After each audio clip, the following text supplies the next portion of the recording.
नाज़रीन किराम, कामयाबी वो महल है जिसकी कोई शाहराह नहीं है, उसका कोई दरवाज़ा नहीं है।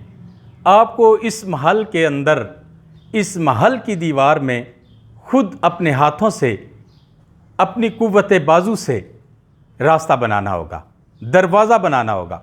और फिर जब आप इसमें दाखिल हो जाएं तो ये महल ऐसा है कि खुद ब खुद वो दरवाज़ा बंद हो जाता है, बल्कि मसदूद हो जाता है।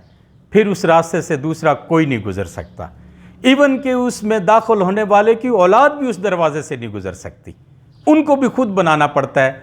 यही वजह है कि आप देखते हैं कि अक्सर उमरा के जो औलादें हैं वो उमरा में से नहीं होती, गरीब हो जाती हैं, क्योंकि वो ये समझते हैं कि जिस दरवाज़े से हमारे वालिद मोहतरम गुज़रे थे हम भी गुज़र जाएंगे, लेकिन उन्हें ये मालूम नहीं कि वो दरवाज़ा बंद हो चुका है। हमें खुद अपने हिसाब से, अपने कद से बड़ा और अपनी जिसामत से ज़रा कुशादा दरवाज़ा खुद बनाना पड़ेगा, ताकि हम बग़ैर झुके वहाँ से कामयाबी के महल में दाखिल हो सकें।